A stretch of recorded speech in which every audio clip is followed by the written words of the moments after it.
Hi everyone. सो mechanics में आज हम स्टार्ट कर रहे हैं chapter number 2 which is law of forces. So law of force की अगर हम बात करें तो हमें जो जो चीजें इस चैप्टर में दी हुई है according to book pattern and according to exam pattern वही चीजें हमें पढ़नी है, एक्स्ट्रा पढ़ने की जरूरत नहीं। ठीक है, मैं नहीं बोल रहा हूँ आपको। तो हमें करना क्या है, जो चीजें मैंने अभी आपको इस चैप्टर में पढ़ाना है वो सभी की सभी चीजें आपके बुक में अवेलेबल तो है ही, बट मैं आपको अभी समझा रहा हूँ तो समझ लेना अच्छे से। ठीक है, और मैं इसको पार्ट वाइज में बना रहा हूँ क्योंकि अगर मैं वीडियो बहुत ज्यादा लेंथी बना दूं तो आपके अंदर आलस आ जाएगा, आप देख नहीं पाओगे। तो वीडियो पार्ट वाइज में हो जाएगा ना, पार्ट 1, पार्ट 2 एंड पार्ट 3। तो पार्ट 3 में तो न्यूमेरिकल देख लेंगे, पार्ट 2 में बची हुई थ्योरी देख लेंगे, और पार्ट 1 में अभी हम बची हुई थ्योरी देख रहे हैं। तो थ्योरी एंड न्यूमेरिकल इस तरीके से कर लेंगे तो आपके ऊपर बर्डन नहीं पड़ेगा और आपको नींद भी नहीं आने वाली। ठीक है, तो आप अच्छे से कवर कर लोगे। नोट्स बना लेना, ठीक है। मैंने नोट्स दिया, इसके अलावा खुद पढ़ के नोट्स बनाओगे तो ज्यादा बेटर रहेगा। तो चलो स्टार्ट करते हैं लॉ ऑफ फोर्सेस। तो सबसे पहले लॉ ऑफ फोर्सेस में जो सबसे पहला वर्ड आता है विच इज फोर्स। तो अगर हम बात करें इस फोर्स का, तो ये फोर्स है क्या एक्चुअली में, ये क्या डिफाइन करता है। फोर्स कहता है कि यार मैं किसी भी बॉडी के ऊपर लगूंगा, ठीक है, अगर मैं किसी भी बॉडी के ऊपर लगूंगा तो मैं ना उसका स्टेट और चेंज कर दूंगा, स्टेट चेंज कर दूंगा। अब ये स्टेट चेंज करने का क्या मतलब है। फोर्स कह रहा है अगर मैं भाई तेरे ऊपर लग गया ना तो मैं तो तेरा स्टेट चेंज करूंगा। अब वो स्टेट कैसे चेंज होगा वो देखो। लेट सपोज कि एक बॉडी है, ठीक है, अब ये बॉडी है। अब इस बॉडी के ऊपर लेट सपोज मैंने ये फोर्स लगा दिया एफ। अब इस फोर्स को लगाने से क्या क्या चीजें होंगी। अभी ये जो बॉडी है ये यहाँ पे सोचो कि रेस्ट कंडीशन में है, तो क्या हो सकता है, रेस्ट से ये क्या करने लग जाए, मूव करने लग जाए, तो स्टेट चेंज हो गया इसका। दूसरा क्या काम कर सकता है, वो कहेगा कि अगर तू पहले से मूव कर रहा है, ठीक है, अगर तू पहले से मूव कर रहा है तो मैं तेरी डायरेक्शन चेंज कर सकता हूं। लेट सपोज कि एक ऑब्जेक्ट है जो इस डायरेक्शन में आ रहा है और मैंने उसको फोर्स लगाया और वो अब इस डायरेक्शन में टर्न कर गया, तो उसने डायरेक्शन चेंज कर दिया। ठीक है, तो उसने कहा मैं तुझे भाई रेस्ट में है तो मूव करा सकता हूं, अगर तू पहले से मूव कर रहा है तो तेरी डायरेक्शन चेंज कर सकता हूं। ठीक है, अगर तू पहले से मूव कर रहा है तो मैं फोर्स लगा करके तुझको रोक सकता हूं, स्टॉप कर सकता हूं। तो ऐसे ही आप सोचो कि फोर्स लगा करके मैं क्या क्या कर सकता हूं। तो मैं किसी भी ऑब्जेक्ट की या बॉडी की स्टेट ऑफ कंडीशन को चेंज कर सकता हूं, फोर्स बस ये करता है। ठीक है, तो फोर्स क्या है, फोर्स एक तरह का पुश या पुल है जो हम किसी भी बॉडी के ऊपर अप्लाई करते हैं उसके स्टेट ऑफ कंडीशन को चेंज करने के लिए। ठीक है, नथिंग एल्स। ठीक है, तो आई होप आपको समझ में आ गया कि भाई हम किसी ऑब्जेक्ट को मूव करा सकते हैं, उसकी डायरेक्शन को चेंज कर सकते हैं, अगर वो मूव कर रहा है तो उसको रोक सकते हैं। ठीक है, फोर्स लगा करके शेप भी चेंज हो सकता है, ठीक है, साइज भी चेंज हो सकता है। कैसे, एक बैलून है यार, उस बैलून के अंदर हवा भरी हुई है, अब मैं उसको प्रेशराइज कर रहा हूं तो उसका शेप चेंज होगा ना। अब वो डिपेंड करता है कि वो बॉडी डिफॉर्मेबल है या नॉन डिफॉर्मेबल है ना। लेट सपोज कि एक कॉपर वायर है, उसको गर्म करके मैंने उसको एक फोर्स लगाया विच इज टेंसाइल फोर्स, तो उसका जो शेप है वो चेंज हो गया, परमानेंट चेंज हो गया। और अब वही बैलून है, तो बैलून जो है वो उसको मैंने उसका जब तक फोर्स लगाया तब तक उसका शेप चेंज में रहा, लेकिन जैसे ही हटा दूंगा तो वो दोबारा अपने कंडीशन में आ जाएगा, बिकॉज डिफॉर्मेबल नहीं है ना वो। ठीक है, तो वो आपको देखना पड़ेगा क्योंकि वो स्ट्रेचेबल है। तो यहाँ पे हमने फोर्स समझ लिया, फोर्स क्या होता है। ठीक है, मोटा मोटा हमने समझ लिया फोर्स क्या कर सकता है। अब हम बात करते हैं जो ऑलरेडी सबको पता ही है, तो यूनिट पे हम बाद में चर्चा करते हैं। ठीक है,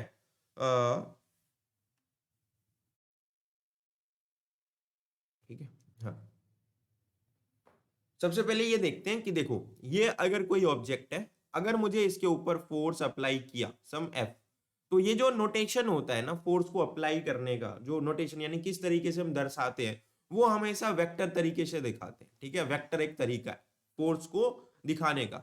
लेट सपोज कि ये एक एरो होता है, टेल है, उसका एक हेड है, तो this is tail and this is head. So this is sorry, this is tail and this is head.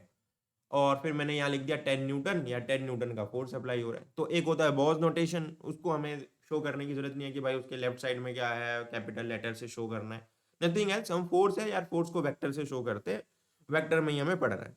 तो ये हो गया नोटेशन के ऊपर, इस पे ज्यादा खास चर्चा नहीं करनी, ठीक है। अब बात करते हैं कैरेक्टरिस्टिक्स ऑफ फोर्सेस।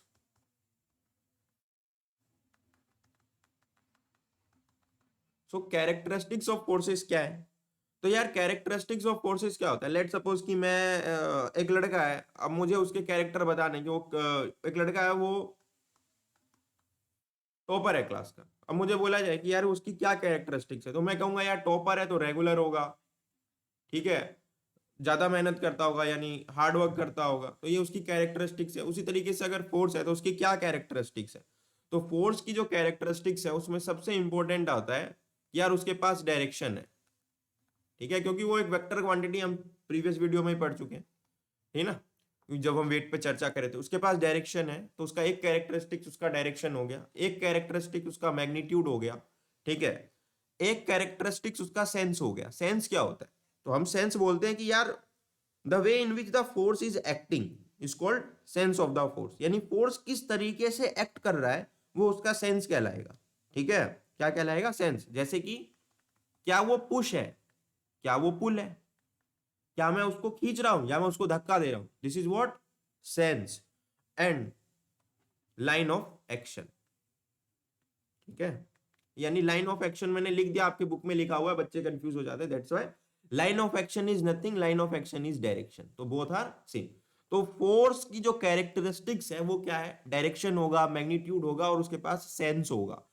या तो वो पुश है या तो वो पुल है, या तो वो 10 न्यूटन का फोर्स अप्लाई कर रहा है या 40 न्यूटन का या 0 न्यूटन का, या तो उसको हम उसका लाइन ऑफ एक्शन जो है वो नॉर्थ है, साउथ है, ईस्ट है, वेस्ट है, लेफ्ट है, कुछ भी हो सकता है, ठीक है। तो ये उसके कैरेक्टरिस्टिक्स हो गए, ठीक है। अब इसके अलावा एक होता है पॉइंट ऑफ एप्लीकेशन। क्या होता है? पॉइंट ऑफ एप्लीकेशन, यानी किस पॉइंट पे एक्ट कर रहा है, ये यहां एक्ट कर रहा है, ये यहां एक्ट कर रहा है, या ये यहां एक्ट कर रहा है, कहां पे एक्ट कर रहा है, which is what point of application. भाई कहां एक्ट कर रहा है, which is what point of application. Now most important unit, unit of forces पे बात करते हैं। तो जो सबको पता है वो है न्यूटन, भाई न्यूटन होता है हमारा। तो जब हम MKS में निकालते हैं तो हम बोलते हैं यार 1 newton is equals to 1 kg into 1 metre per second square, यही होता है ना। Force is equals to mass into acceleration according to second law of motion. तो मास इज व्हाट kg, तो 1 newton is equals to 1 unit of newton. तो 1 unit का मतलब क्या हो गया यार? हर चीज 1 यूनिट होगी ना। तो 1 न्यूटन है तो यानी 1 यूनिट ऑफ फोर्स लग रहा है, तो इसका मतलब 1 यूनिट ऑफ मास होगा, 1 यूनिट मीटर डिस्टेंस कवर करेगा 1 यूनिट ऑफ टाइम में, बस। तो 1 kg into 1 metre per second square. अब देखो kg को मैं किस में कन्वर्ट करता हूं? ग्राम में। तो 1 किलोग्राम में कितने ग्राम होते हैं? 1000 ग्राम होते हैं। 1 मीटर में 100 सेंटीमीटर होते हैं, ठीक है। और सेकंड को सेकंड स्क्वायर ही रहने देता हूं, ठीक है। मैं इसको CGMS यूनिट में कन्वर्ट कर रहा हूं ना, ऐसे समझो।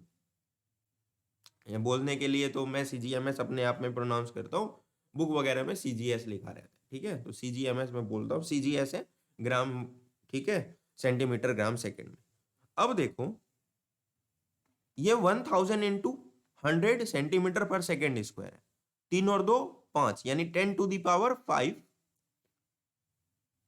आपका यहां पे ग्राम लिखना भूल गया, ग्राम सेंटीमीटर पर सेकेंड स्क्वायर, यही हुआ। अब 1 gram centimetre per second square जो होता है वो 1 डाइन के बराबर होता है, ठीक है। ये भूत वाला डाइन नहीं है, डाइन है। अब तो यहां से क्या पता चल गया? 1 newton is equals to what? 10⁵ 1 gram centimetre per second square is what? 1 dyne, तो 10⁵ डाइन। तो 1 न्यूटन जो है वो किसके बराबर है? 10⁵ डाइन के बराबर है। तो फोर्स की एक यूनिट न्यूटन है, फोर्स की एक यूनिट डाइन है, ठीक है। इसके अलावा फोर्स की एक यूनिट जो है वो हमारे पास पाउंड भी होती है। पाउंड को हम FPS यानी फुट पाउंडल सेकंड में निकालते हैं। तो एक यूनिट इसकी पाउंड भी होती है। ठीक है, तो फोर्स की यूनिट क्या क्या है हमारे पास, FPS में पाउंड, CGS बोलो तो CGS में आपका डाइन, और MKS बोलो, ठीक है, तो वो हो गया आपका न्यूटन। ठीक है, अब हम बात करते हैं टाइप ऑफ फोर्सेस। ये सब कुछ नोट डाउन कर लेना, जो भी मैंने बताया अपने तरीके से नोट्स बना लेना जिस तरीके से आपको समझ में आ रहा हो। ठीक है, अब हम बात करते हैं type of forces. Type of force, तो टाइप ऑफ फोर्स में पहला जो टाइप है वो है आपका टेंसाइल। दूसरा जो टाइप है आपका कंप्रेसिव एंड, एक सेकंड, टेंसाइल, कंप्रेसिव, ठीक है, एंड शियर। तो ये तीन तरह के आपके पास फोर्सेस है। मैं एक एक करके आपको यहीं पे डेफिनेशन समझा देता हूं। टेंसाइल क्या है, सपोज करो कि मेरे पास एक L लेंथ का सम लाइन हमने खींच दिया, एक L लेंथ का। मैं कह रहा हूं कि अगर मैं उसको साइड से क्या करूं, दोनों साइड से खींचूं, दोनों साइड से खींचूं, तो क्या होगा, डिफॉर्म होगा। यानी वो सम डेल्टा एल यहां बढ़ेगा, डेल्टा एल मतलब चेंज हो रहा है, छोटा सा चेंज हुआ और डेल्टा एल चेंज हुआ, तो L plus 2 delta L, delta L का मतलब है this is small amount of changes, nothing else. तो पहले एल यूनिट था, अब मैंने उसको इस साइड भी फोर्स अप्लाई किया, इस साइड भी फोर्स अप्लाई किया। सोचने वाली बात है, ये जो दो फोर्सेस मैं अप्लाई कर रहा हूं this is equal and opposite direction में है, एक लेफ्ट है तो एक राइट है। तो इक्वल एंड अपोजिट डायरेक्शन में मैं किसी भी ऑब्जेक्ट के ऊपर फोर्स अप्लाई कर रहा हूं, और अगर वो डिफॉर्मेबल है, डिफॉर्म हो सकता है, लेट सपोज कि उसके अंदर डेल्टा एल नाम का कुछ चेंज आ गया लेफ्ट और राइट साइड, तो टोटल जो डिफॉर्मेशन हुआ वो 2 डेल्टा एल हुआ। तो हम बोलेंगे कि यहां पे एक टेंसाइल फोर्स लगा बिकॉज उसकी लेंथ इंक्रीज हो गई। तो टेंसाइल फोर्स लगाने से क्या होता है, लेंथ बढ़ जाता है। क्या हो जाता है, लेंथ बढ़ जाता है। जैसे कि स्प्रिंग होता है, स्प्रिंग को आप खींचो तो डिफॉर्म होगा ना, यानी दोनों साइड उसकी लेंथ बढ़ जाएगी। ठीक है, तो इसी को बोलते हैं हम टेंसाइल फोर्स। तो याद रखना, इक्वल मैग्नीट्यूड का फोर्स लगेगा अपोजिट डायरेक्शन में। टेंसाइल फोर्स में क्या लगने वाला है, इक्वल एंड अपोजिट फोर्स। ठीक है, opposite direction, equal and opposite forces हमने अप्लाई किया, तो ये आपका टेंसाइल हो गया। कंप्रेसिव का सीन इसका उल्टा हो जाएगा। लेट सपोज कि ये मेरे पास यार मैं स्प्रिंग बनाता हूं, देखो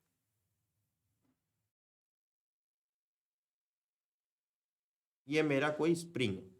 ठीक है, अब जो इसकी लेंथ है इस टाइम वो लेट सपोज करो L है। अब मैंने क्या किया यार, मैंने इधर से भी फोर्स लगाया, इधर से भी फोर्स लगाया, तो इसकी जो लेंथ है वो इधर से भी डेल्टा एल और डेल्टा एल घट गई, यानी यहां से भी वो डेल्टा एल घट गया और यहां से भी वो डेल्टा एल घट गया।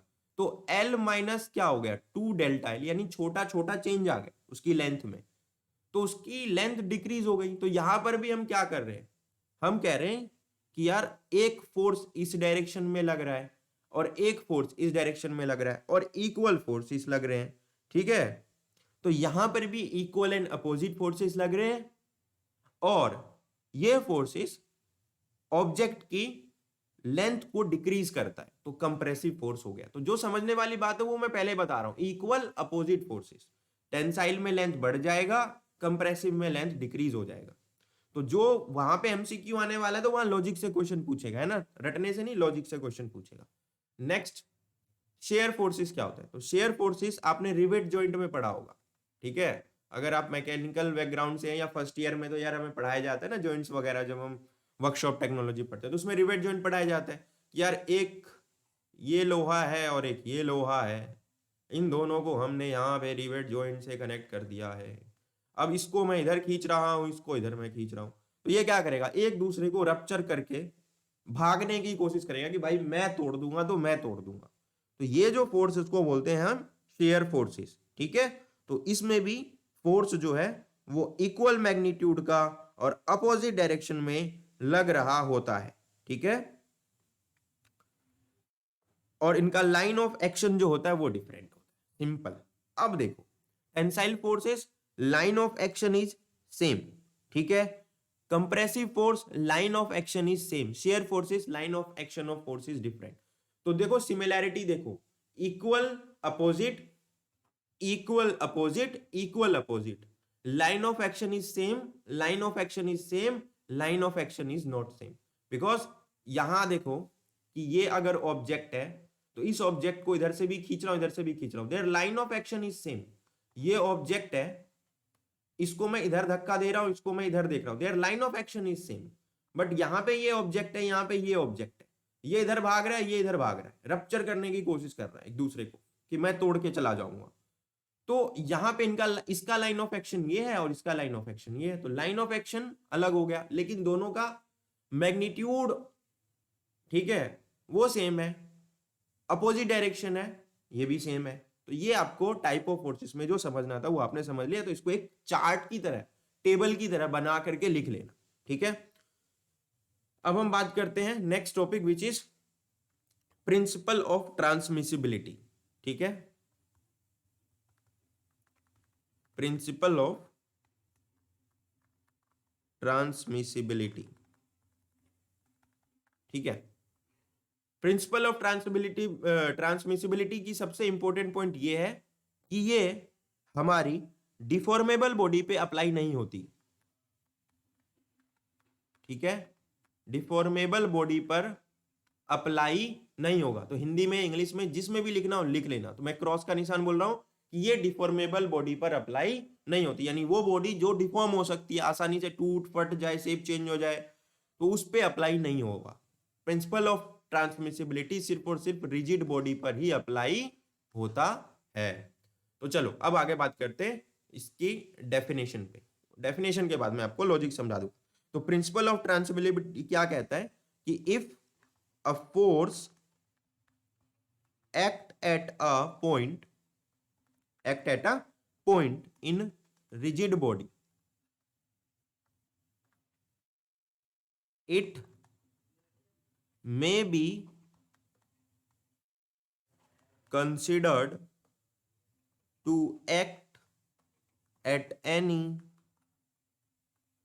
point, considered to act at any point नहीं, at any other,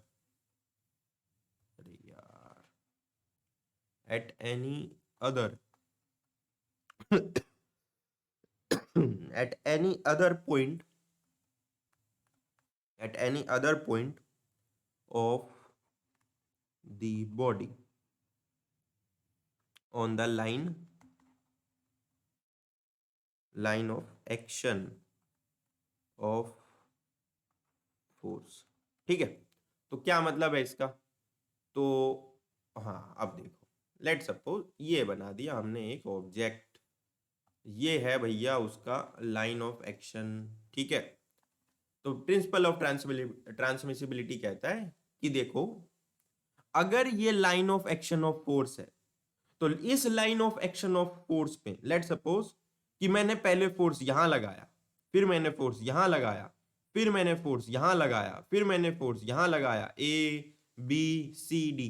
तो अगर आप फोर्स ए पर लगाओ या फोर्स बी पर लगाओ या सी पोजीशन पे लगाओ या डी पोजीशन पे लगाओ, अगर ये सारे के सारे फोर्सेस लाइन ऑफ एक्शन पर लग रहे हैं, ठीक है, क्या लग रहे हैं? लाइन ऑफ एक्शन पर लग रहे हैं, तो इनका जो मायने है, यानी मैं कहना चाहता हूं कि यार सेंस एक ही रहने वाला है कि अगर मैं ए पोजीशन पे फोर्स लगाता हूं तब भी वैसे का वैसा ही होगा, अगर मैं बी पे लगाता हूं तो भी वैसे का वैसा ही होगा, कुछ चेंज नहीं होगा। कि अगर मैं ए पे लगाता हूं तो 10 न्यूटन का मैंने फोर्स लगाया, तो मैंने उसे ए पोजीशन पे लगाया तो वो 10 न्यूटन का हो गया, और अगर मैंने वही सेम फोर्स को, अगर मैं 10 न्यूटन का अगर मैं बी पोजीशन पे जाके लोकेट कर दूं तो वो 30 न्यूटन का हो जाएगा। ऐसा नहीं है, ऐसा बिल्कुल भी नहीं है, ठीक है। उसका जो इफेक्ट है, ठीक है, इफेक्ट है वो लाइन ऑफ एक्शन पर सेम रहने वाला है। प्रिंसिपल ऑफ ट्रांसमिसिबिलिटी ये कहता है कि किसी भी ऑब्जेक्ट पे लाइन ऑफ एक्शन पे आप फोर्स को कहीं पे भी लगा लीजिए, लाइन ऑफ एक्शन पे ध्यान रखिएगा, लाइन ऑफ एक्शन पे आप फोर्स को कहीं पे भी लगा लीजिए, उसका जो इफेक्ट है वो सेम रहने वाला है। तो ये है हमारी प्रिंसिपल ऑफ ट्रांसमिसिबिलिटी। अब हम बात करते हैं next topic which is what, action and reaction. तो एक्शन एंड रिएक्शन क्या है? तो एक्शन एंड रिएक्शन देखो, ये एक ऑब्जेक्ट बनाया, ये रखा हुआ है, नीचे की तरफ ग्रेविटी लग गई, इसके अपोजिट हमारा नॉर्मल लग गया। सबसे basic example action and reaction का, क्योंकि हमारा न्यूटन थर्ड लॉ में आता है, ठीक है, न्यूटन थर्ड लॉ में हम देखते हैं कि every action there is equal and opposite reaction, कि हर एक्शन का एक अपोजिट रिएक्शन होगा ही होगा। तो कोई ऑब्जेक्ट जो हमारा किसी सरफेस पे रखा हुआ है, तो नीचे की तरफ हमारा जी लगेगा, या आप बोल दो तो मैं बोल देता हूं डब्ल्यू लग रहा है। अगर नीचे की तरफ डब्ल्यू लग रहा है तो उसका एक रिएक्शन फोर्स लगेगा विच इज व्हाट, नॉर्मल, ठीक है। सो नॉर्मल एक रिएक्शन फोर्स है हमारे पास। ऐसा तो नहीं है कि डब्ल्यू ने लगाया और एकदम ऑब्जेक्ट जो है वो धरती के अंदर खिंच के चली गई, ऐसा तो नहीं होता ना। मैं यहाँ पे बैठा हुआ हूँ अपने अर्थ के सरफेस पे, तो मैं इस पृथ्वी में घुसता तो नहीं चला जाता, बिकॉज एक अपोजिट डायरेक्शन में इक्वल अमाउंट में फोर्स लग रहा है। तो इक्वल एंड अपोजिट डायरेक्शन, ठीक है, equal amount of force opposite direction में लग रहा है, तो बोलेंगे कि हाँ भाई रिएक्शन फोर्स लग रहा है। तो every action there is equal and opposite reaction, बस ये समझना था, नथिंग एल्स। इसमें और कुछ खास नहीं है। हाँ ठीक है, नॉर्मल फोर्स मैंने बता दिया जो इसमें था लिखा हुआ। हाँ, फ्री बॉडी डायग्राम यहाँ पे बात की गई है, फ्री बॉडी डायग्राम। तो यार फ्री बॉडी डायग्राम क्या होता है?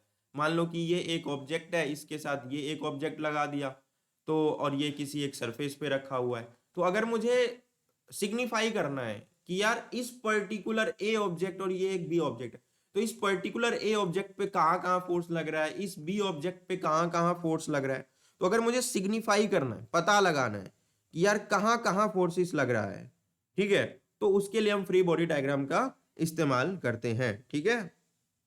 यानी हम बॉडी को आइसोलेट कर देते हैं, और आइसोलेट करने के बाद हम डायग्राम बनाते हैं कि हाँ यार यहाँ यहाँ फोर्स लग रहा हो। लेट सपोज कि ये ए है, देखो ये नीचे की तरफ डब्ल्यू लग रहा होगा इसका, तो डब्ल्यू ए बोल देता हूं। तो इसका एक नॉर्मल लग रहा होगा एन ए। ये जो बी है, ये इसके ऊपर एक नीचे की तरफ डब्ल्यू बी लग रहा होगा, तो इसका नॉर्मल रिएक्शन एन बी हो जाएगा, ठीक है। ये बी ए के साथ चिपका हुआ है, तो बी जो है वो ए के ऊपर फोर्स लगा रहा होगा, तो हम बोल देंगे force due to, force on A due to B. अब बी ने ए पे लगाया है तो ए भी बी पे लगाएगा, तो हम बोल देंगे force on B due to A. तो एक का अब मैंने आइसोलेट बॉडी बना लिया है। अब आइसोलेट बॉडी पे मैं देखूंगा तो यहां लग रहा है नॉर्मल ड्यू टू ए, नीचे की तरफ लग रहा है डब्ल्यू ए, और इस साइड को लग रहा है force on A due to B. अगर बी का बनाना है तो बी को बोलूंगा यार आपके ऊपर नॉर्मल बी हो गया, नीचे डब्ल्यू बी हो गया, और आपके ऊपर इस डायरेक्शन में फोर्स लगा रहा है कौन, ए, तो force on A due to B. बस सिंपल, तो इसको बोलते फ्री बॉडी डायग्राम। तो अब आगे बात करते हैं, फ्री बॉडी डायग्राम हमने समझ लिया है। अब हमारा नेक्स्ट टॉपिक है फोर्स सिस्टम। देखो मैं की पॉइंट्स इलुस्ट्रेट कर रहा हूं अच्छे तरीके से, ताकि आप नोट्स बना पाओ, और जो एग्जाम में पूछा जाता है, ठीक है, मैं वो चीजें बता रहा हूं उस तरीके से। तो क्लासिफिकेशन, ठीक है, देखेंगे आगे। अभी फोर्स सिस्टम पे बात करते हैं। फोर्स सिस्टम क्या होता है? तो फोर्स सिस्टम तब पढ़ते हैं हम जब किसी ऑब्जेक्ट के ऊपर नंबर ऑफ फोर्सेस लगने चालू हो गए, ठीक है, number of force F1 F2 भाई F3 F4, ठीक है। तो हम फोर्स सिस्टम पढ़ते हैं इसमें। फोर्स सिस्टम क्या कहता है कि अगर नंबर ऑफ फोर्सेस किसी बॉडी के ऊपर एक्ट कर रहा है, तो हम बोलेंगे यार एक फोर्स सिस्टम हो गया। तो हम क्यों पढ़ते हैं फोर्स सिस्टम? हमें पढ़ने की जरूरत क्यों पड़ती है? फोर्स सिस्टम पढ़ने की जरूरत इस वजह से पड़ती है कि देखो F3 भी एक्ट कर रहा है, F2 भी एक्ट कर रहा है, F1 भी एक्ट कर रहा है, F4 भी एक्ट कर रहा है, तो हम निकालते हैं यार एक रिजल्टेंट। क्या निकालते हैं? एक रिजल्टेंट। इस रिजल्टेंट का जो एक्शन होता है या इसका जो इफेक्ट होता है वो सिमिलर होता है, कि इन सारे फोर्सेस जितना इफेक्ट क्रिएट करेंगे इस ऑब्जेक्ट के ऊपर, वो सिमिलर इफेक्ट जो है वो रिजल्टेंट फोर्स एक्ट कर रहा होगा। तो हम फोर्स सिस्टम में यही देख रहे हैं कि भाई नंबर ऑफ फोर्सेस किसी बॉडी पे ऊपर एक्ट कर रहे हैं, तो उनका जो इफेक्ट है वो सिमिलर इफेक्ट क्रिएट कर रहा होगा रिजल्टेंट फोर्स। तो आगे हम रिजल्टेंट कैसे निकालते हैं वो देखेंगे, बट ये हमारा फोर्स सिस्टम है। ठीक है। अब फोर्स सिस्टम को क्लासिफाई करेंगे, तो फोर्स सिस्टम का जो क्लासिफिकेशन हुआ वो इस तरीके से हुआ कि this is our force system. Force system दो पार्ट में क्लासिफाई हुआ कि क्या वो एक प्लेन में लग रहे हैं, तो कोप्लेनर, नॉन कोप्लेनर, ठीक है, नॉन कोप्लेनर। स्पेलिंग देख लेना यार, COPL, अच्छा गलत लिख दिया था, वही मैं कह रहा हूँ, COPLANAR, ठीक है। तो कोप्लेनर, नॉन कोप्लेनर। अब जो एक ही प्लेन में फोर्सेस लग रहे हैं विच इज कोप्लेनर फोर्सेस, इसको भी सिग्निफाई किया गया कि भाई इसको भी बांट दो अलग अलग पार्ट में। तो उन्होंने बोला कोप्लेनर कंकरेंट, फिर बोला कोप्लेनर कॉलिनियर।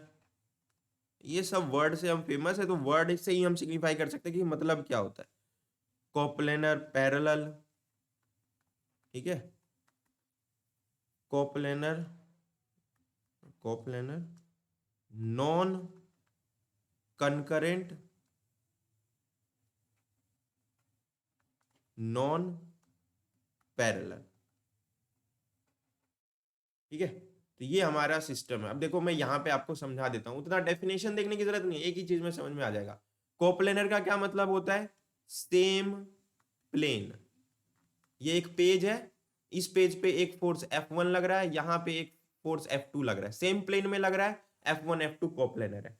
अब देखो ये एक प्लेन है, इसमें यहाँ पे F1 लग रहा है, इस प्लेन के आउटसाइड यहाँ F2 लग रहा है, दोनों आउटसाइड प्लेन लग रहे हैं, एक F1 और F2 दोनों अलग अलग डिफरेंट फ्रेम में है, अलग अलग प्लेन में है, तो बोलेंगे नॉन कोप्लेनर। समझ में आ गया, प्लेनर और कोप्लेनर और नॉन कोप्लेनर कि भाई सेम प्लेन में है तो इसका मतलब कोप्लेनर है, डिफरेंट प्लेन में है या डिफरेंट प्लेन में है तो नॉन कोप्लेनर हो गया। अब देखो कोप्लेनर मतलब सेम प्लेन, कोप्लेनर कंकरेंट मतलब कि यार प्लेन सेम होगा, जो फोर्स लग रहा है वो सेम प्लेन में लग रहा होगा। कोप्लेनर कोलिनियर, तो कोप्लेनर आ गया मतलब सेम प्लेन में लग रहा होगा। कोप्लेनर पैरेलल, तो मतलब सेम प्लेन में जो फोर्स है वो लग रहा होगा। कोप्लेनर मतलब सेम फोर्स सेम प्लेन में होगा लेकिन नॉन कंकरेंट, कंकरेंट नहीं होगा, पैरेलल भी नहीं होगा, ठीक है। तो अब एक एक करके कंकरेंट, कोलिनियर, पैरेलल का मतलब समझ लेते हैं। तो देखो अब मैं प्लेन नहीं बता रहा हूं, मैंने प्लेन का मतलब समझा दिया। अब देखो कि मान लो कि प्लेन, एक ही प्लेन में फोर्स एक्ट कर रहे हैं, लेकिन देखो ये फोर्स F1 है, ये फोर्स हमारा F2 है कि नहीं, ये फोर्स F1 है, ये फोर्स F2 है। अब ये सेम प्लेन में है, सेम प्लेन में है, तो हम बोलेंगे कि F1 और F2 ये कंकरेंट फोर्सेस है। कंकरेंट फोर्सेस क्या होते हैं, ऐसे समझो कि कंकरेंट फोर्सेस क्या होते हैं, जिसमें सेम प्लेन में एक्ट कर रहे हैं और उनका जो एक्शन है वो सेम पॉइंट से है, ठीक है। जैसे यार मैं इसको, अच्छा मैंने कॉलिनियर बता दिया यार, एक सेकेंड एक सेकेंड एक सेकेंड, माय बैड, ठीक है। मैंने आपको कॉलिनियर समझा दिया। देखो ये एक प्लेन है, ठीक है, बता मैं कॉलिनियर दिमाग में लेके आपको करंट समझा दिया। देखो मत कंफ्यूज होइए, प्लेन समझ में आ गया, सब सेम प्लेन में है। अब देखो कि ये एक पॉइंट है, यहां से F1 एक्ट कर रहा है, यहां से F2 एक्ट कर रहा है, यहां से F3 एक्ट कर रहा है, तो सेम प्लेन में है ना F1 F2 F3 and their point of origin, यानी वो जहां से उत्पन्न हुए या वो जहां पे एक्ट कर रहे हैं, उसको इसको ऐसे भी देख सकते हैं कि F1 यहां एक्ट कर रहा है, F2 यहां एक्ट कर रहा है, F3 यहां एक्ट कर रहा है ना। आप ऐसे भी देख रहे हो। मैं कह रहा हूं कि उनका जो पॉइंट है जहां से वो उत्पन्न हुए हैं, ठीक है, acting action, point of action, वो जो है पॉइंट ऑफ एक्शन वो क्या है, वो एक ही है, तो हम बोलेंगे क्या है, कंकरेंट कोप्लेनर फोर्सेस है। प्लेन सेम हो गया, ओरिजिन पॉइंट या पॉइंट ऑफ एक्शन जो है वो क्या है, सेम होने वाला है, तो हम बोलेंगे यार कोप्लेनर कंकरेंट है। अब कोप्लेनर कोलिनियर समझा रहा हूं, कोप्लेनर कोलिनियर वो जो पहले वाला बताया था वो समझा रहा हूं, वो जो डायग्राम मैंने बताया था।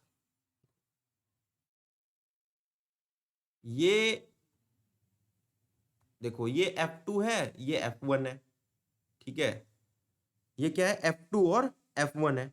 अब कोप्लेनर में क्या होता है कि देखो प्लेन तो हमारा सेम ही है, ठीक है, और उनका लाइन ऑफ जो एक्शन होता है वो भी सेम हो जाता है, लाइन ऑफ एक्शन जो होता है वो भी क्या हो जाता है same, because this is a line of action.